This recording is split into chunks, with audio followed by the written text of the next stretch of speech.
This is the Focus on Parliament show on Civic Space TV, brought to you by the Center for Constitutional Governance. I am Masiwa Kwagala, your host. Another day, another saga. Parliament once again has been caught in the eye of the storm. This time round, after the president vigorously protested what he termed as a disruption of his national development agenda by Parliament. In a written correspondence to the Speaker of Parliament, the President further demanded a comprehensive review of the national budget to suit his expectations. On this edition of Focus on Parliament, we'll discuss the implications of this letter and what it really means in the long term for the government's expenditure policy. I am now joined by a distinguished panel of personalities who I now have the honor and the pleasure to introduce to you, our dear viewers. I'll start with the lady. Yes. Okay. Charity Ahimbisibwe, who is the Executive Director for the Institute for Electoral and Governace. Charity, you're most welcome to the program. Say hello to the viewers. A very good morning to our viewers. I'm happy to be here after some short while. Yeah, surely. We're glad to have you back. Yes. Thank you, Charity. Next to Charity, on her left is the gentleman, Mr. Masiwa Ivan, who is a member of the FDC, Najana Kumbi faction, and also a member of the Youth League. He's an engineer by profession and an aspiring youth MP for Eastern Region. Ivan, you're most welcome to the program. Say hello to the viewers. Thank you very much, Isaac. Civic Space and Center for Constitutional Governance for inviting us here today. We are really grateful. I first met Charity when I was a student at Chambogo. Those were days for Citizen for, it was called what, Citizen for Coalition? Yeah, the Citizens Coalition. Citizens Coalition. Then we used to have inter-university debates and CCG. I don't think there was any judge or any guest who would give you constructive criticism. So she's a mother to most of us in, I think, this leadership journey. She's not new to me. Is why I've been silent. Today I'm at a high table. I don't want to shake bottles on a high table. I'll be very silent. Kudos to that, Charity. Yeah, so we are really grateful being part of the show. Thank you. Thank you, sir, for joining us. And of course, last but not least is the gentleman, Mr. Bridger Kwatampola Kamugisha, who is a lawyer. Bridger, you're most welcome to the program. Say hello to the viewers. Thank you so much, Mr. Moderator. A lovely morning to all our viewers. It is always a pleasure to be here. Yeah, my name is Kwatampara Bridger Kamugisha, and as I said, it is always a pleasure to be here. Thank you, Bridger. Charity, let me start with you, so that you can put some perspective to the conversation for the benefit of the viewer. This is an action that is quite unprecedented from the president. Ever since we restored multi-party politics in the country, had fully fledged institutions of the state, the parliament, the president has never resubmitted the appropriation bill back to parliament for review. So for the benefit of the viewer, please help us to understand what could be the motivation as to why the president undertook this unprecedented step. So the process of appropriation and budgeting is a complex process. It is much a constitutional process as much as a process for institutions. So it is an institutional but also constitutional process. And in terms of the institutions, the executive does not wield more power than the legislature. No. The legislature, executive, and the judiciary are three arms that, according to Montesquieu, are supposed to have been of equal footing. Unfortunately for Uganda, we do not seem to follow actually the Montesquieu thinking. We have more of checks and balances. It's what has worked for Uganda's government system. So in other words, we have times when some institutions seem more powerful than the other institutions. And this comes off as one of those times when the executive accuses parliament, which is the legislature, of overstepping its boundary. And the executive therefore seems to state it has more power than the legislature.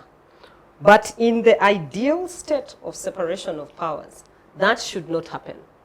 The executive never once should it state to the parliament that they have overstepped their mandate. Because their mandate is, like I said, is constitutional as much as it is institutional. It is laid down in the Constitution.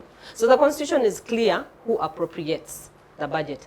So when the president returns the document and directs parliament on how to appropriate, then it is the executive at that point that is overstepping its powers in as far as appropriation is concerned.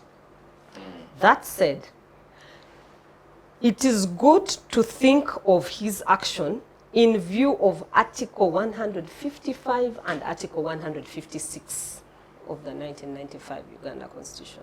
Now, those two articles do talk about how money can be drawn from the consolidated fund and how the appropriation bills move.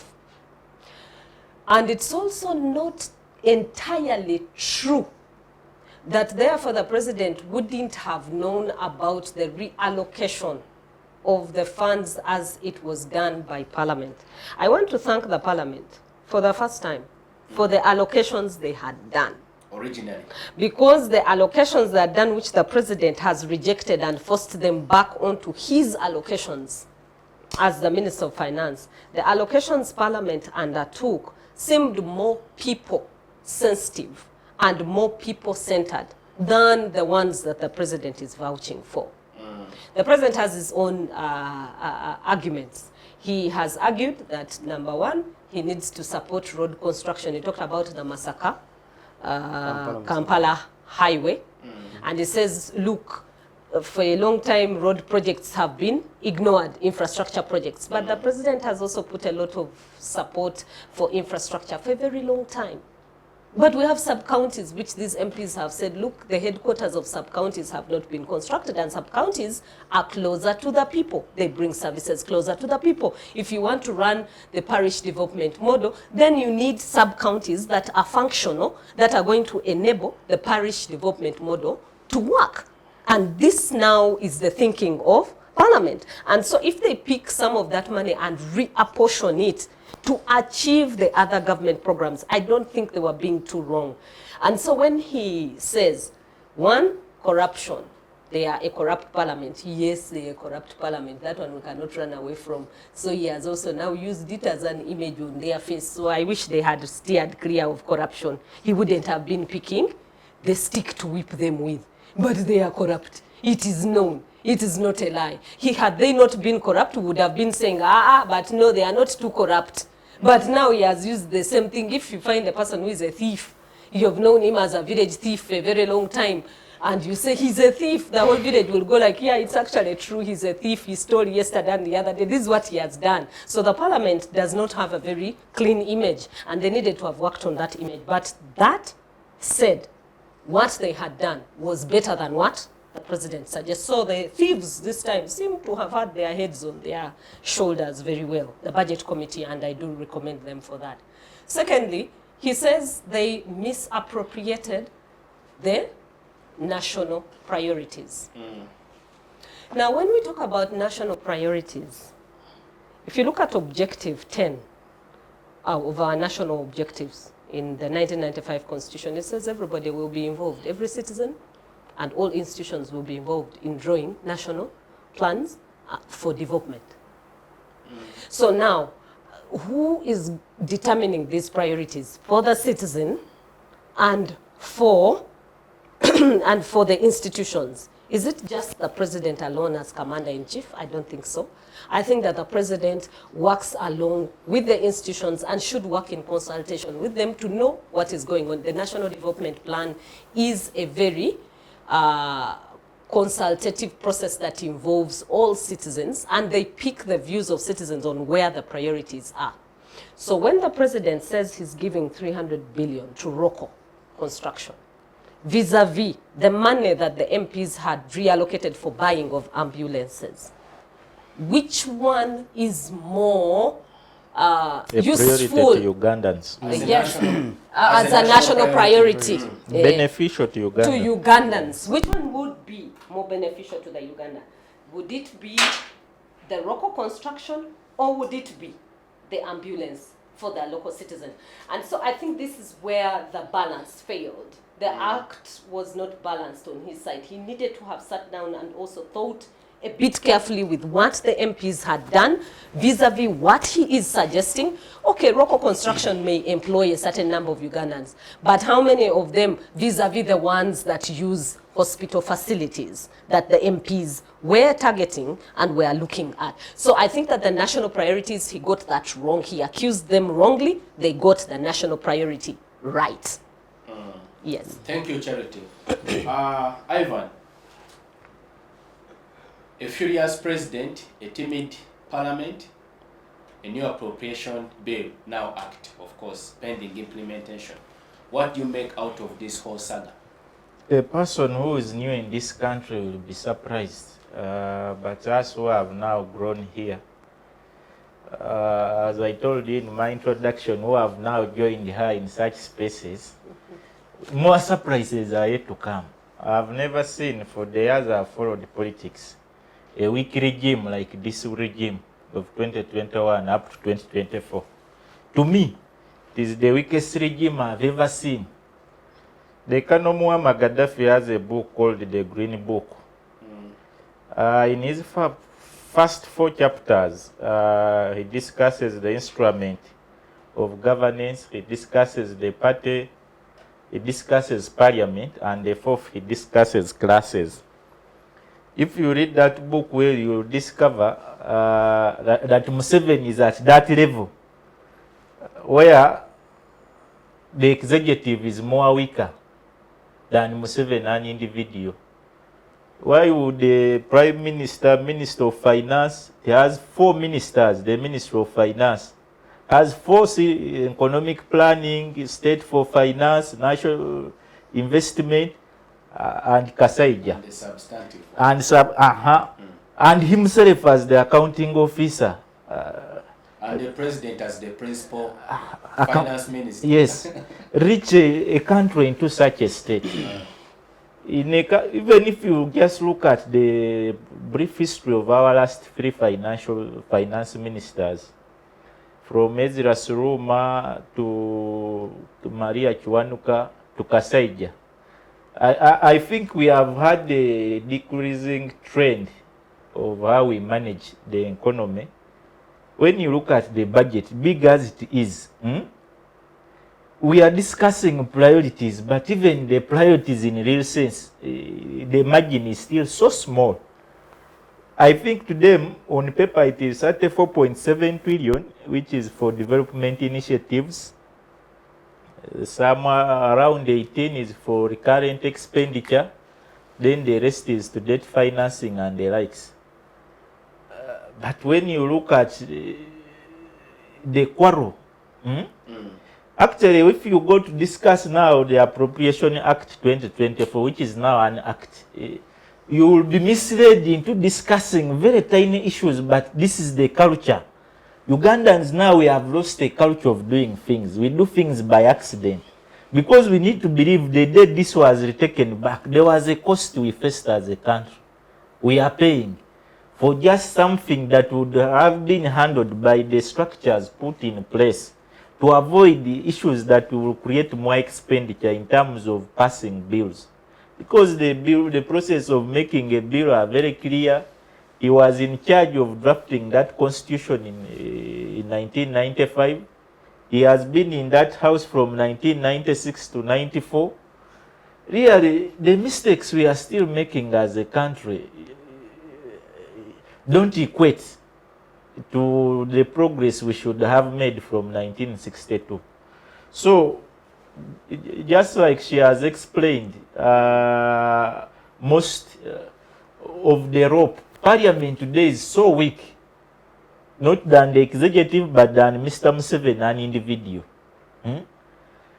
Because if in his letter, he even pointed out that there is budgetary indiscipline and the issues of corruption that he has cited, how comes in his cabinet they are always arresting his minister for, aren't they executive members?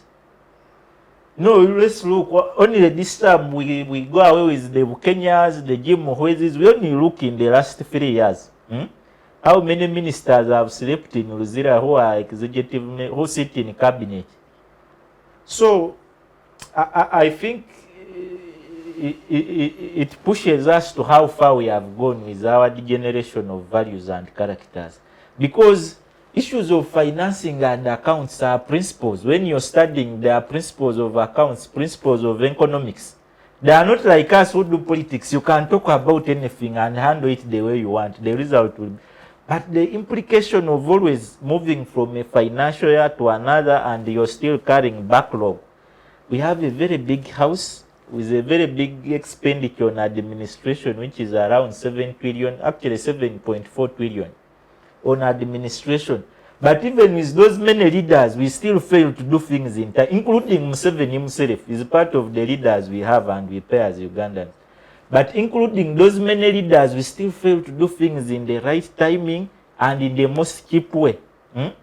Because when you find MPs now, I was listening to Honorable Sewungo on TV, appealing to his voters to cane him because he feels he has failed. The kind of lawlessness which is being justified by the systematic failures of Parliament.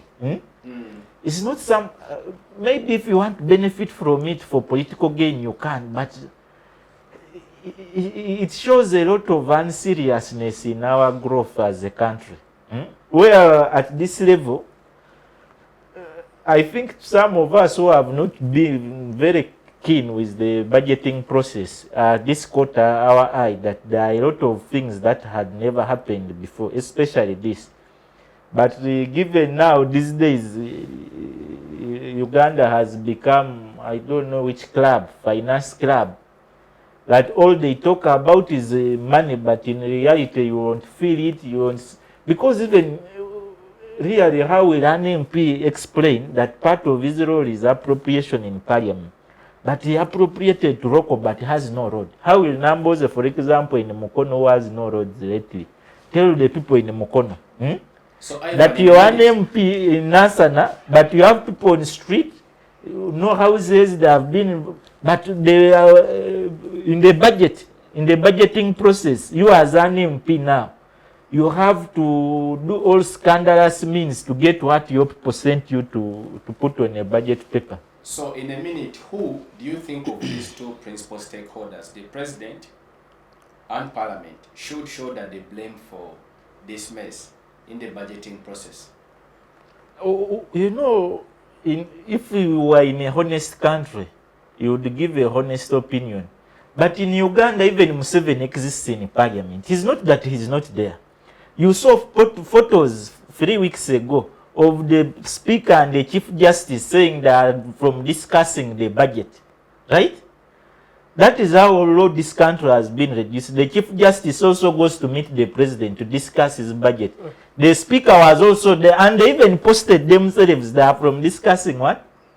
The budget. I gave you an example that before even go to accusations, those people who sit in the executive, in cabinet, where are they in parliament? Doesn't Matia Kasaija, isn't he an MP? Or doesn't he come to parliament? In the parliamentary commission as a Minister of Finance, right? So really, if Roko can have enough leverage, one which has failed the construction of Cancer Institute, where I was an intern when I was a student, just a small project, can have leverage to see that their reappropriation is reconsidered. A foreign company, not even a Ugandan one. Have we asked ourselves that as Ugandans, do we have a leverage to demand a reappropriation which is beneficial, like she has said, directly, a priority which is directed to Ugandan? Another question I want to pose, are you sure that even after this reappropriation, there are not going to be supplementary budgets in this financial year? Thank you, Ivan. I'm going to ask the report onto your point. I'll return back to you. Bridger, Yes. analysts have characterized the unprecedented action of the president to direct parliament, because when you read the tone and the diction of the contents of his letter, it is a directive. He's directing parliament to reconsider the appropriation bill, now the past budget, for implementation. So the question I want to ask is that this is a prime example of executive overreach, in a sense that it is overstepping its constitutional bounds to the extent that it is interfering with the mandate of parliament to appropriate monies. As a citizen, do you think we are treading on slippery ground with respect to the relationship between the executive and the parliament in the budgetary processes? Okay. Oh, first of all, thank you so much, Mr. Moderator, for posing that question. One of the things I would like to maybe first of all talk about is the doctrine of separation of powers. When you look at this specific issue that we are dealing with, we are having the executive and also maybe the parliament they are meeting together. And of course, this all comes with the budget process. The parliament has its work to do, and also the executive has its work to do.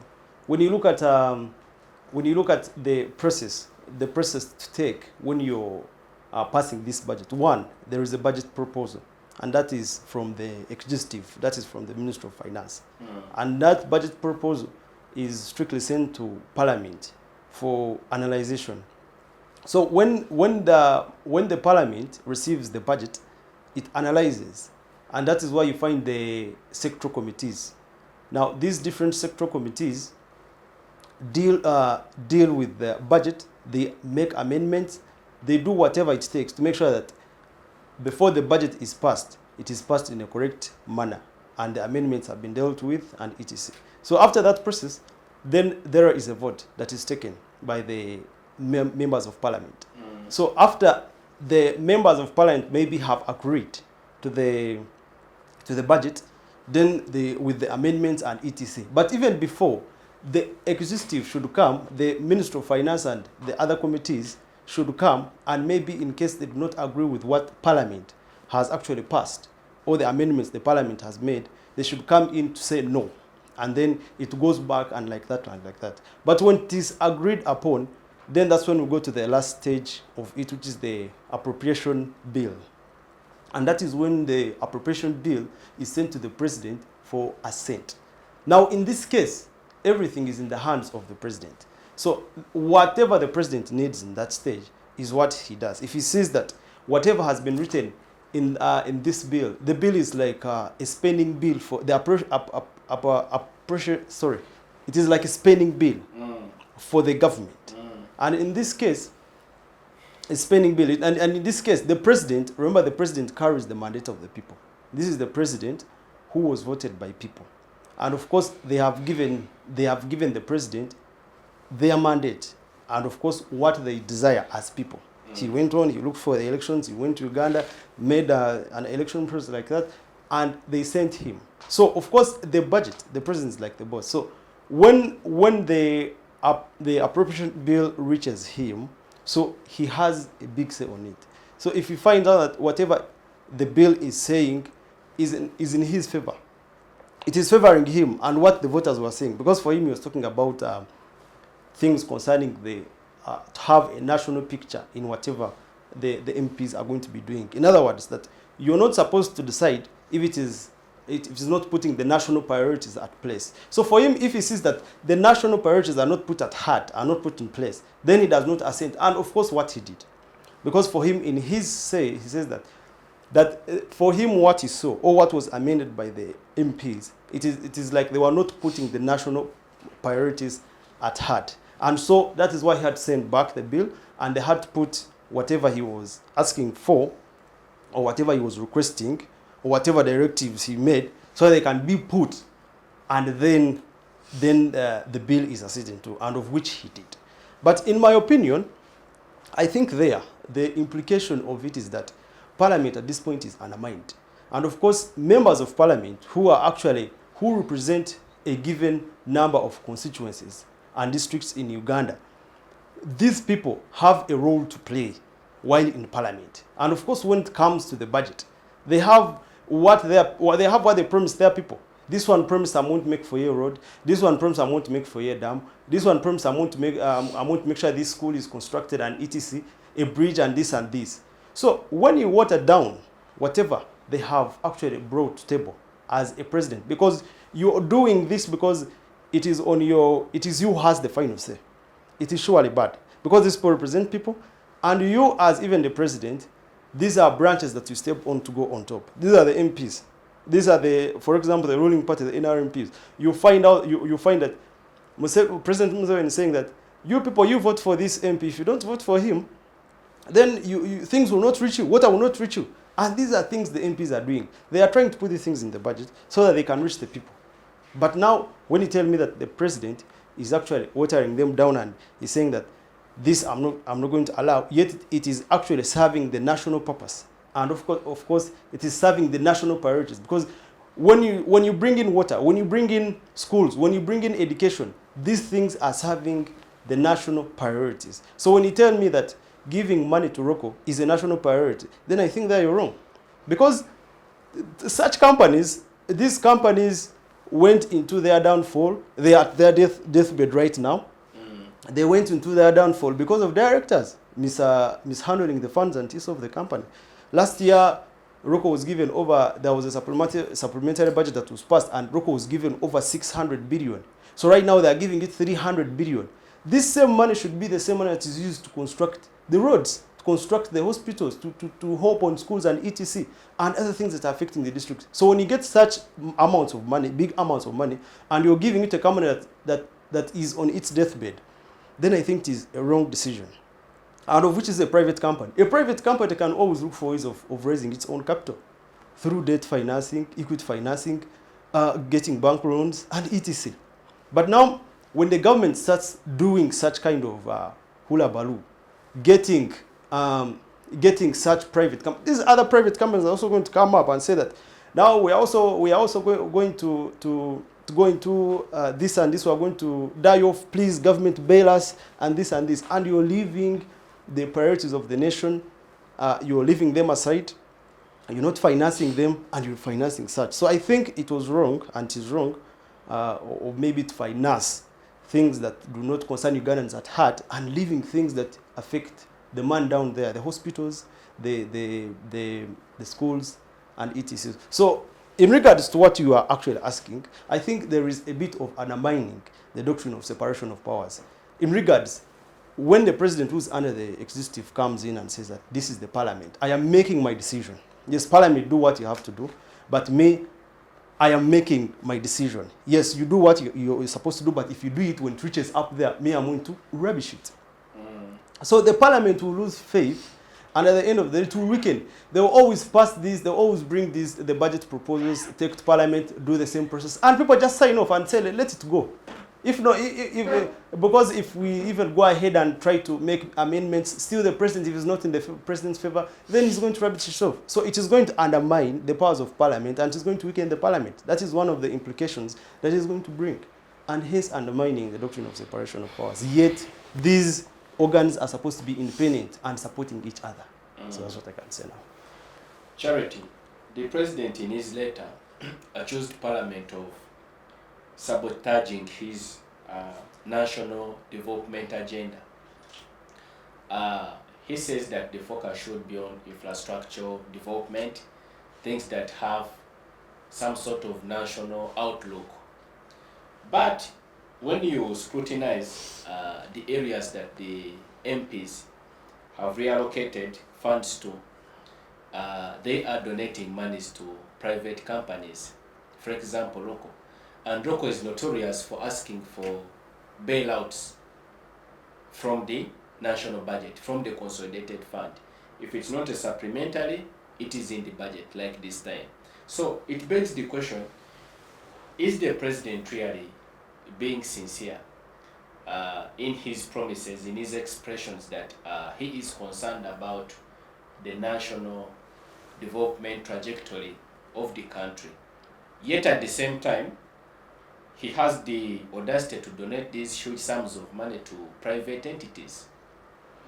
So I don't think that the president is being genuine this time, and I think I said that at the start. I think that the MPs were being more genuine than the president, because the president has always been telling us that according to his study of the economy, 39% of Ugandans are still outside the income generating budget.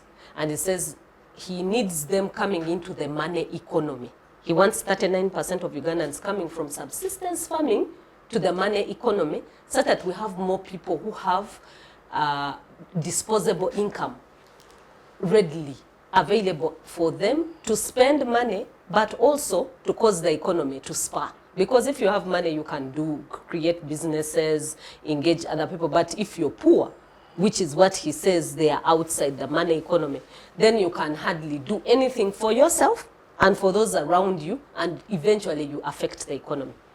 Now, the MPs allocated money to generating incomes for families.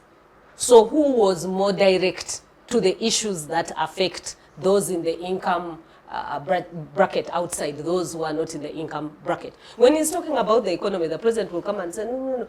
You know, the problem of poverty is just because of these ones who haven't yet gotten into the money economy. And that's why he has been telling us about his farmers, whom he has given cows, the 4 model farming, the ones he has given money, and they have impressed him. It's because he's saying he wants to take them from subsistence farming into the money economy. But now he has said in this appropriation of his that no, you MPs who are saying you want to send the money for families to generate incomes, you are the wrong priority. The correct priority is me, who is giving it to one man, who is Roko or Mwebesa, and then putting it in road construction. And I'm saying his priorities are this time wrong, if you compare them with the things that the MPs were looking at. And so on a broad scale of events, the president, as much as he is the accounting officer, he's the finance minister, he just gives away part of his powers to the Minister of Finance. And he knows how the consolidated fund works. And we have suffered with the question of corruption, and we have suffered with the question of misappropriation, which is what he is claiming, that there is a misappropriation in this plane. When he went to launch the national budget, on the day of reading of the budget, he said that there is a lot of corruption between the members of the Ministry of Finance and the members of Parliament. That there is a lot of misappropriation in this plane. And he said what happens is that the members of Parliament appropriate money to companies where they know they are going to get kickbacks from those companies. But now in this instance, it's not the members of Parliament who are appropriating this money to a company to get a kickback. No. They were not in support of money going to Roko. They were not in support of money going to individuals to bail them out. No. They're in support of the money going to ambulances. And the members of Parliament, even the chairperson of the budgeting committee, stood on the floor of Parliament and said, the budgeting process is not an individual process. There are many stakeholders in that process, and everybody played a role in the budgeting process. And every step of the budget is approved by the various committees that are interested in a particular appropriation. And so he said it was not only his own reflection as a chairman of that committee, and it was not only the reflection of the people who sat on the committee, but it was a reflection of the entire Parliament, because they were all part of the process. And so if the process was as representative as the chairman of the budget committee was saying, then why would the president overturn the views of Ugandans? Because these members of Parliament represent Ugandans.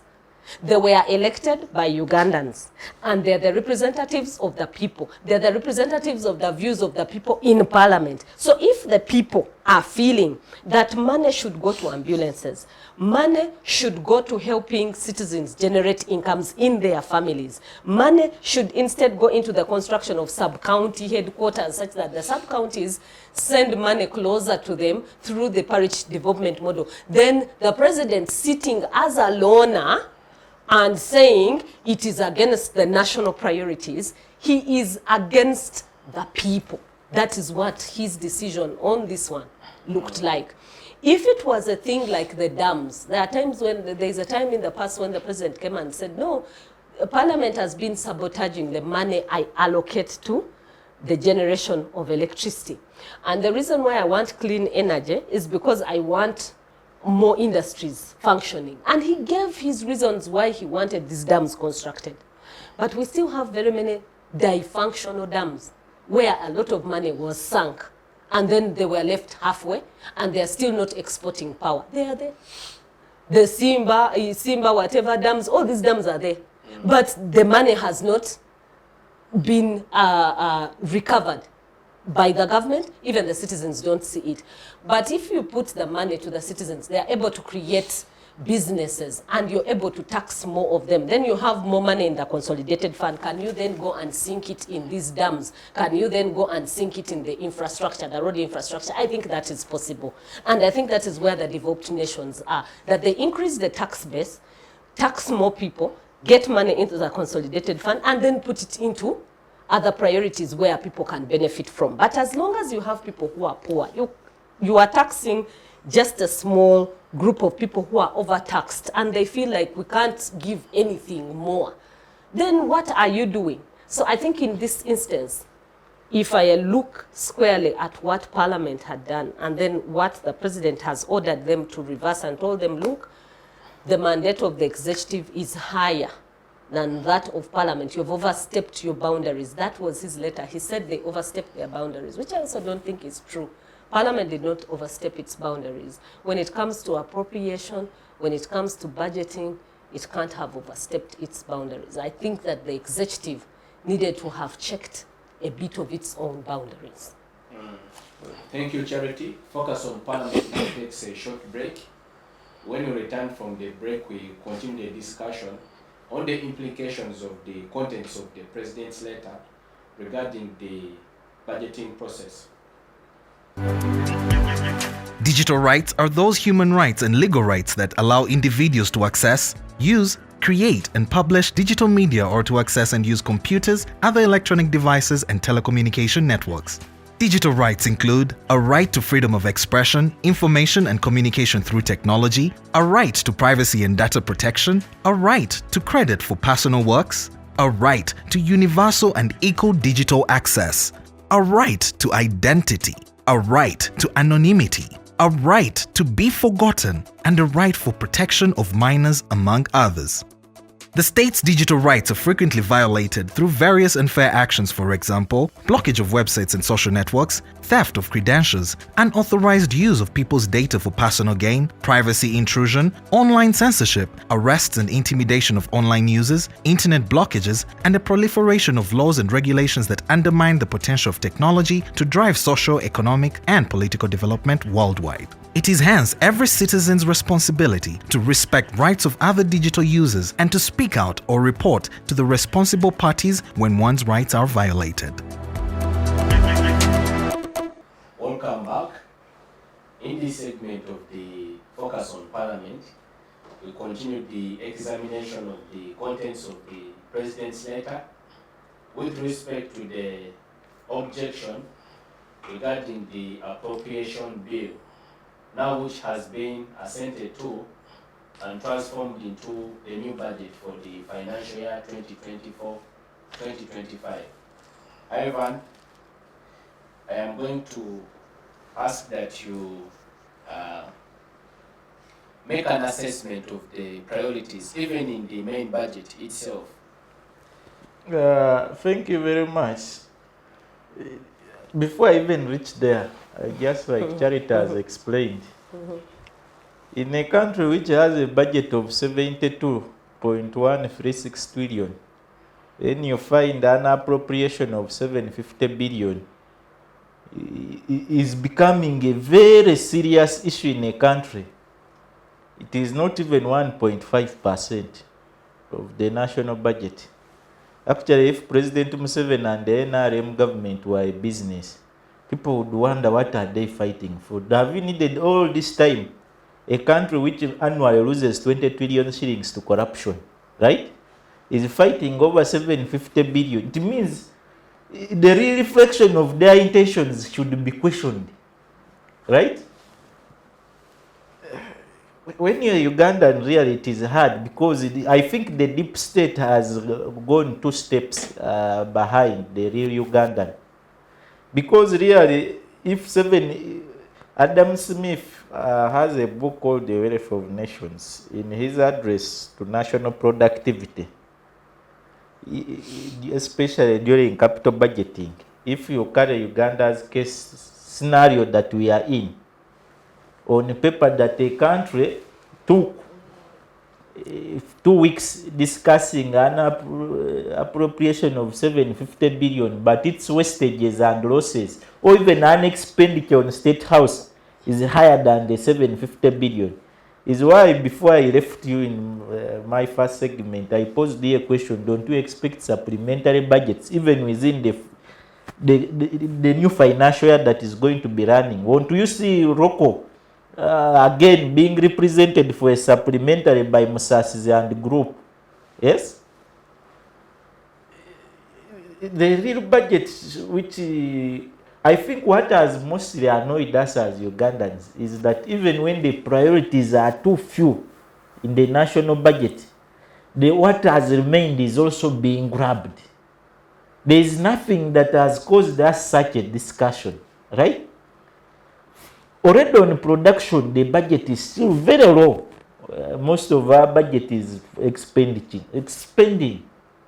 But even in the small budget, it's like having a shopping list and then you swallow off toilet paper 500. I don't know how to equate Museveni's economics.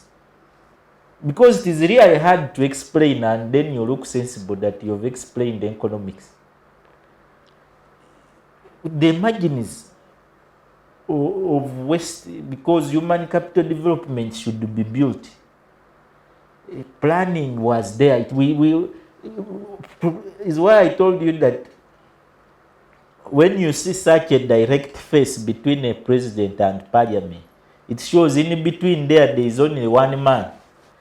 Where Roko never went through the prime minister or through the minister of finance to get to cabinet and see that their issue in the executive or to the cabinet secretary to register its issue. It means Roko has authority to even see the president and demand its share in Uganda's affairs. We have not seen Museveni take such strong interest and toughness in his reaction basing on his letter. When we have doctors on strike, when we have teachers on strike, when we have traders having issues, he wants sweet darling them, but these are taxpayers.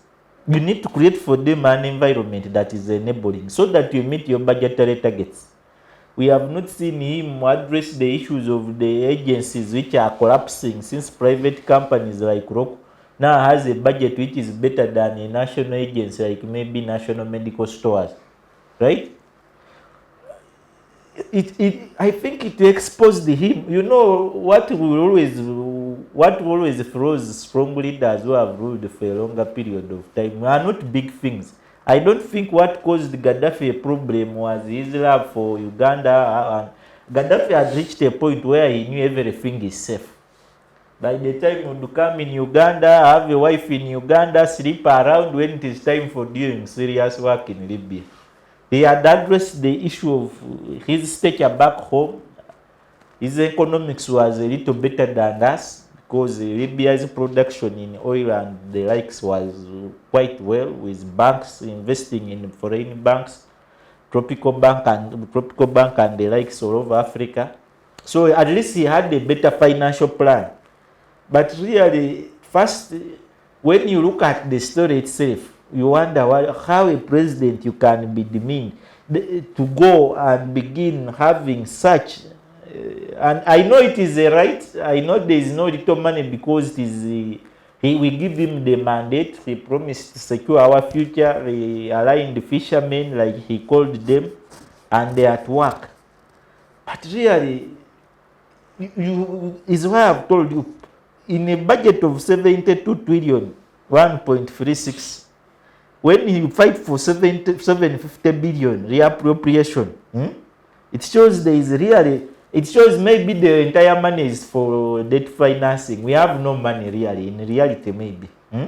Because this is the very country, the Auditor General is going to bring a report that he has lost close to 20 trillion shillings in what? In corruption, in wastage, in the duplication of activities. Himself is duplicating public offices.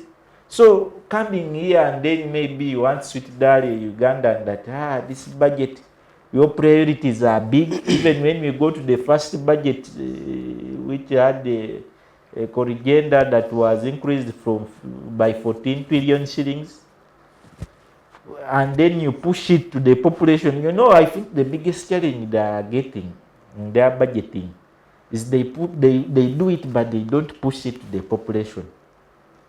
The processes of budgeting, when you always, it is a top-to-top approach, and you always don't, because they will tell you, we have received, the districts have sent, the district councils have sat, but which budget is there really?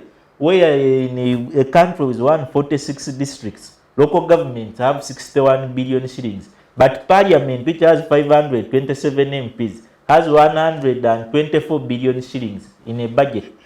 That parliament of 527 plus clerks, support staff and what, has a bigger budget than the entire local government districts, which should be decentralizing service delivery, hospitals in the local government, roads, water, agriculture. The basis that is supporting parliament has nothing. Parliament has like a small house on your parliamentary avenue. Has a budget that the entire geographical mass of Uganda can't afford. State House has a house, has a budget that the entire local government structure doesn't have, right? So there is no way you come here and say you're discussing realistic priorities. It is not that they also don't try, but I think at some point they need to balance reality and economics really. It gets out of hand. Because we imagine in a budget of 72.136 trillion, Ugandans have discussed 750 billion more than 71.5 trillion shillings. There should be a question of what is wrong in this budget.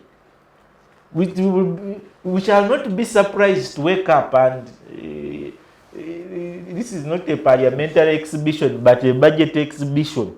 We'll be running around to see how everyone had quid his.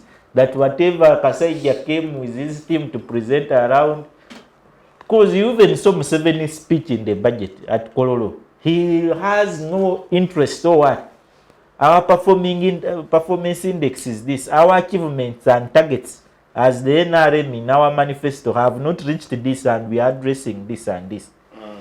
But he only came to show how he has no trust in the budget, accusing MPs, accusing Minister of Finance, accusing corruption has failed him, accusing how he's going to deal with them.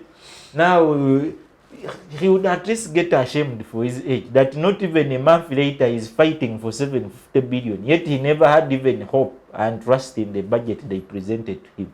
Because in the entire budget speech, I sat 2 hours. There was nothing related, apart from saying we found the country in such and such a state. There was no latest statistic. Maybe the only one he made is that we had reached 5.6 or 6%, if you round it off, in economic growth.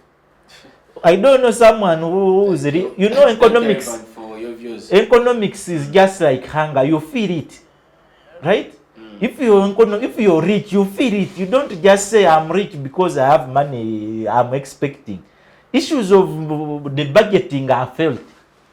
You will not tell Ugandans your budget is at 72 trillion, but even in the core basics of the 5 basic needs, they are still struggling to afford schools, right? They are still struggling to get a good road in their constituencies, really. But you're hyping them how you have enough money to do roads in Congo, to give Roko, to do what, to give Pineti, to give Ruboa Hospital, to... Yet the core basics, I've told you 300 billion is more than the entire money given to local governments. You can check the budget paper. Thank you, Ivan. Bridger, clearly the President and Parliament are reading from different scripts with respect to the issue of the national budget. So if we have a disjointed and dysfunctional government that cannot achieve consensus on the key national growth areas and development priorities, can we make it? First and foremost, let's derive into, before I get to that, of course we cannot make it. We can't. When Parliament is fighting with any other organ of government, it could be judiciary, it could be this, there is no way how such a disorganized state can make it. But now looking into this issue of the budget, the Parliament being involved and the President being involved, which is the right procedure, that the President should be involved and also the Parliament should be involved, plus maybe other sectors. And also looking at what the MPs are bringing, are fronting, and also looking at what the President is himself fronting. Maybe let me ask it differently. Because in the previous past, we have not had Conflict. this Of conflict interest. arising. So the question is, why now? Yes, Of- maybe Because make there's it clear. 750 billion Of course, now, yes. of the Let me tell you, trillions which Ivan is telling This you. is happening because I can tell you 72.1 free If- if 6 the when focus you is fight not for on the 750 substantial- billion, Yeah, yet you 71 have, trillion. And Why the focus is the is focus- and you're going to have 750 supplementary billion. budget of around 1 trillion shillings if you've been following our Because supplementary envelope. throughout that process, the President has had a say in the budgetary process, that's for sure. So why the 700 billion specifically? For appropriation. In proportion to the full budget, that's an insignificant sum. And now, of course, that is a small sum. It's like 0.1% of the budget that we have. But now, why this is happening? One, the President has a mandate. Let me first explain it in this way. The President has a mandate. As I earlier purported, I said that the President goes to his people, looks for votes, and these people vote him into power. So he himself, he Even has, Rocco voted. yes, even Rocco voted. Even some members who are working in Company. Rocco, all those people also voted. Now, after the President going to the people and they vote him, they give him his votes, they give him the mandate to come and lead us. These people also request for various things. They request, President, construct for us a road. President, we have this problem in our area. Our hospitals are not well. Please help us and do this. Now, there is this clashing that is happening between the President and the MPs. The MPs are saying that even us, when we go out there and we look out for votes, these people ask us for this. This area, they want a bridge. Ashum Kwatampara Bridge, I'm the MP of Rukunjiri. My people are asking me that bridge, okay, I'm promising my people, if you vote me, I am going to make sure I construct this bridge. And I am going to make sure NRM. this hospital is placed here. I'm going to make sure that this university is here. I'm the one who reaches the President. Now the President also has a mandate. He has gone out to look for this, to look for votes. He has gone to campaign, and he's promising people the same thing. That people, my Actually, people, the president of when you vote Uganda me into- campaigns in some constituents better Eh, than the MPs yes, themselves. that when you vote me into power, I want to make sure that this investor is here. I want to make sure that this Kampala Masaka Road Highway is what Is is worked on. constructed. The local people also come in that if we vote you, if we in any way maybe find you in your political campaigns, please you help us and bail us out. The other, and all those people come together because the president is also in an election process. He's looking for votes. He carries a mandate of people and a burden of people.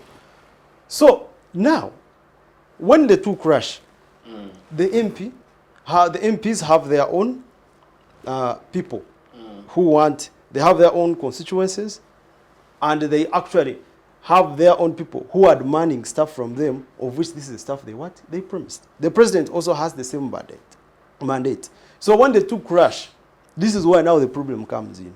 Who has much more power? Who can make a decision in this? That is why now the MPs are complaining that now we have we have actually amended the bill and we have added hospitals. Because now some of this money, by the way, when the sectoral committees are actually making assessment, there is what they call absorption. Some of the money is actually, some of the entities are actually given money. For example, an entity is given like 90 billion. And you find that the entity has used only 50 billion. So now what is the 40 billion going to be doing? So the 40 billion is there, and this is where they get the money, and they say, let us use this money for hospitals. And also the president also comes and, oh, let's give this money to Rocco.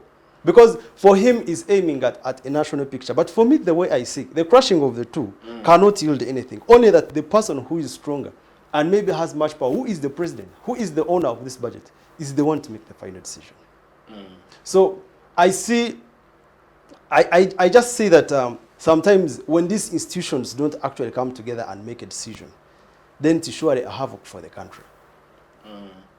And of course, this should be worked on. I don't know how. But if the constitution, if the law is clear that maybe the president is the head of this, is the one to decide the budget and etc., because the budget is his, because he carries the mandate of the people. And also maybe the MPs come and say that, yes, you carry the mandate of people, because even us, we carry the mandate of people. We want this and this and this. And they don't all agree together. Then of course the law takes precedent. The law is the one that is going to separate us.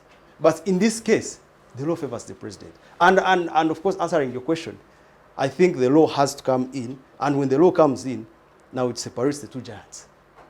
Yes. Charity, even as you consider your closing remarks on the program, I want to ask the question, now that the president has prevailed, what next? So I think that Bridger had raised one thing. Parliament has functions in Article 79, but it exercises its powers in Article 91.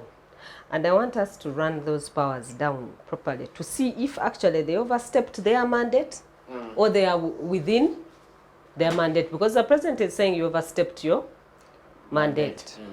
And I want to say categorically that Parliament was within their mandate. And here is why I say they are within their mandate. Article 91 says that they will come up with bills. And they will make laws that shall be exercised through the bills. Okay? Now, a bill, if it is passed by Parliament, shall as soon as possible be presented to the president for assent. For them, they presented it on which day? 13th. And they expected feedback when? 30th of May, 2024. When did the president respond? 22nd of June, 2024. So now who was within mandate, who was outside mandate? I've just presented to you 3 dates. One, presented it, waited for president's approval on 30th. It didn't come through. A letter instead came in on 22nd of June. So we moved from there. And we come and he says that if he doesn't assent to a bill, he will return it to Parliament with the request that the bill in the particular provision be reconsidered by Parliament. It does not say here in the law that he will blackmail Parliament by calling them corrupt, by telling them they have overstepped their boundary, by telling them they have ignored national priorities. He will refuse to sign and make a request that please revise. That's not what he did. He added on. He incited. He added on the accusations. There were 3 significant accusations. 1, budgeting discipline. 2, corruption. 3, national priorities different. And then he went ahead and added a gigantic statement. You've overstepped your and boundaries. These are all government. And they're both key institutions. You know, now he has created a dynamic that Parliament is a different government from his at State House. Or that there are 2 different institutions or different arms. They are not part of the same government. Because the government, I said, is 3 arms. So all those 3 arms have a thing they are playing out. And so it goes on and states, and for me I like the constitution because it is clear, it states whoever's mandate. The president's mandate, you will see it in 98, 99, those articles there will tell you very well the president's mandate. Of course, it also stretches to the article I read for you earlier of 155 and Article 156 of this very constitution of how he wields power on the budget and how the budget is they lay before him. Before it comes to parliament, he looks at it with the executive and decides that this reflects the priorities of the people. So here it says if he doesn't approve, parliament, by the way, can ignore him and pass it via parliament through a majority of their own. They didn't use that. President doesn't have that power. He doesn't have that power to pass a bill without the mandate of parliament. He doesn't have it, but parliament has it. Has the veto power. Parliament can ignore him and on a 3rd time pass it. With the majority, but they didn't follow that journey. They instead amended and gave it back to him. Now that is when the checks and balances fails us, because as citizens they had prioritized our interests. Parliament had prioritized our interests. So at this stage, when he sent in the letter that he sent in, was it just necessarily true that they were just supposed to play to the gallery? Did they have an avenue where they could still defend the interests of the citizen in this appropriation journey? I think this should be the issue now we are considering as a country in terms of when it comes to budgeting, when it comes to appropriation, and when the president's interests seem to be superseded by the interests of the parliament, how is that balanced off by the legislature? If the interests of parliament, now supposing the reverse was happening, if the interests of parliament had superseded the interests of the president and the citizens, how then do we get it balanced? Who balances it for us? Then the president balances it for us. So for us as citizens, these institutions are supposed to help us balance our interests. The executive, when parliament is overstepping us, the executive steps in to defend us. When the executive is stepping in to step on us, the citizens, the parliament steps in to check back the power of the president. That is how a democracy is supposed to work. That is how a genuine government is supposed to work. And that is what Article 91 is telling us, that when they are appropriating, there is a process. And that process is the one I have just read, that the executive will bring that budget and lay it before parliament, and then parliament will consider based on the priorities that have been set by the country.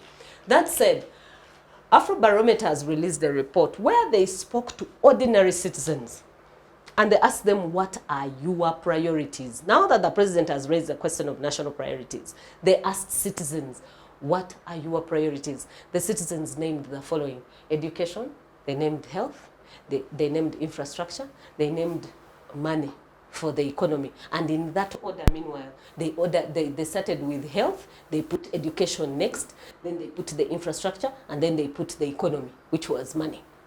So it means if the president is saying they flaunted the national priorities, for him, where did he put the priority? He has infrastructure, which came number 4, according to the citizens survey, which has been done on the citizens. Who had the health, which was number 2, according to the citizens survey? It is parliament. So who then had more of the national priorities or the citizen priorities? It is parliament which had more of the citizen priorities. And I think that in the interest of citizens and in the interest of national priorities, it is always good when these institutions, all of them meanwhile, this time it looks like the president was overbearing and he used more of the carrot, the more of the stick than the carrot. There is another time which will come when parliament will be more overbearing, because there are times when we have seen parliament being very, very unfair to us. In his lifetime? Yes, even in this lifetime of his, there are times when parliament has been extremely unfair to us. There's a time when it was COVID-19 and parliament allocated themselves a certain amount of money and the president rejected. He said, no, you cannot be allocating yourselves 400 billion. He said, no, that is to steal from the poor during the time of COVID-19. He rejected. And he came in as the executive And of course, us as citizens who are behind him 100%, he was right. And that is how it should happen, that each of the institutions fights for the interest of the citizen. Yes. Thank you, Charity, for your views on the program.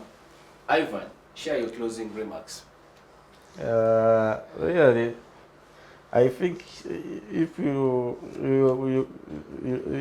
talk politics, you could refer to this parliament as politically barren now. In all parliaments, Museveni maybe had what he expected, like in Kadaga's last parliament. The issue of age limit and term limit is something he wanted to exploit. When you look at this current one, there is nothing he wants from them, completely apart from them obeying by his rules and orders. Now he's treating them as if they are opposition.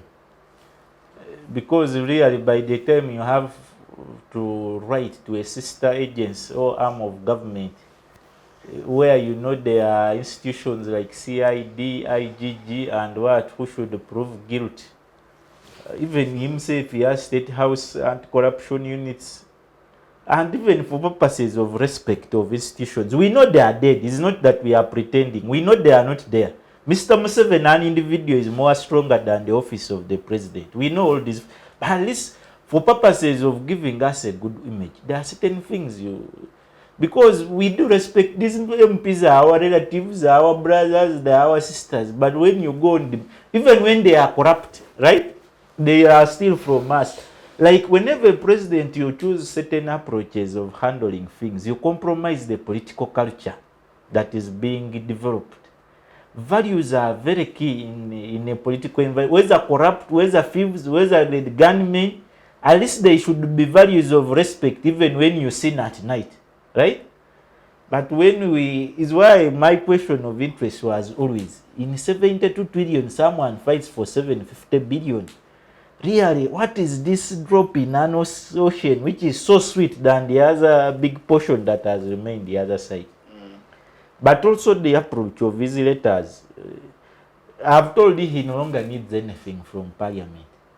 This current speaker, he can equal him to a NRA mobilizer. Because actually for her, she's more jeopardized. She has sanctions, she has corruption allegations from stealing iron sheets, from what? She has enough problems for Museveni to tell her, you wear this NRM shirt, I want you to organize for me a rally in Teso. Where this country has been belittled by circumstances of overstaying power, where we are heading. Is why when someone says for him this thing Museveni was on his side, maybe he was to protect 400 billion. Me, I see it as a joke. Because to him, that one, he does it for political capital. But Museveni knows what he wants. When he wanted something, he beat up MPs, he made sure he passed term limits after calculating how much time he has on earth. Right? So that his son will start from there. He passed his age to feel how much time he has to breathe well. Right? So, in conclusion is that as Ugandans advocating for a growing political environment, we need to have some bit of, it is not tolerance, but these institutions will not revive their image and dignity if we continue doing things the way we are doing. Even when we get them in the wrong, at least let's do it with some dignity. Because you look at a situation how MPs have been talking about Museveni. These are MPs in his government. Whether you know FDC like ours, they are in his government. But what belittles even me on a short talk like this is how you're behaving. When you look at, I've tried to move around Africa, whether north, south, and here in Central Africa. Even the presidents whom you hear from Uganda here that they are very bad, there is certain political culture they have created in the way of handling affairs. That a president won't wake up and even be the one fighting for 750 billion appropriation, but the finance minister will have authority. And because if you sat Kasaija last week and asked him, what are you really fighting? He would even not explain. Because Roko knows there is no finance minister in Uganda. Once you deal with the big man, these other offices. There is no budget committee in Uganda. Once you deal with the big man, he has his people. In a country where we are advocating to see institutions and political structure in terms of governance, when you bring all this to the media, it exposes how far deep we are still. I expected for the first time for him to go silent on something small like this. Because now there you give me to pose my question on 72 points. Actually, State House budget alone for the whole financial year, plus his expenditure, is bigger than 750 billion. Why don't you donate to Rocco? And then you steal from a few priorities of Uganda. Thank you, Ivan, for sharing your views on the program. Bridger, your closing remarks. Thank you, Mr. Moderator. But for me, what I can say is that there should be strengthening of the institutions of government. This includes the parliament, executive, and also the judiciary. Because when these institutions are strong enough, decisions can be made in the right manner. Now, for this case, the parliament, the president, may be trashing out and stating that maybe the MPs, whatever the MPs allocated, there was massive corruption, there was sabotaging of the national priorities, and also the other one was what? The other one was indisciplined budgeting. So when you're doing such, and the president, you'll be abusing the people who vote them. Indisciplined budgeting. So by the time you are actually trashing out the amendments that have been made by Parliament, one, you are undermining the Parliament. You are undermining the public confidence. You are undermining the principle of equity, the principle of absorption, which is all, and what the Parliament does when it is making those, which is all under what the Parliament does when it is making such recommendations. So for me, I think strengthening these institutions of government would do a great deal of the job. But more so, I cannot blame President Museveni, as I earlier purported that President Museveni also has a mandate of his people. His people, the people voted him into power. So he has to work for them. Yeah, but he just needs to work on his morals of demanding. I also cannot blame the Parliament or the members of Parliament for maybe allocating whatever they have allocated for their own individual constituents gains. I also cannot blame them. But now, what should be the issue, maybe the issue in contention, is how this is done and who has followed the law or who has taken the national interest or the national priority into consideration. That should be the most important point to take. Parliament is going to be registered as an opposition party soon. The way they are mistreating it. Thank you, Bridger, for your participation on the program. Charity, many thanks to you, Ivan and Bridger, once again. This is the Focus on Parliament show. Much appreciation to the production unit for keeping us live on air. Please engage us on our social media platforms. We are on X, we are on Facebook, we are on Instagram. You can subscribe and watch this program on our YouTube channel. We'll see you next time. Be blessed.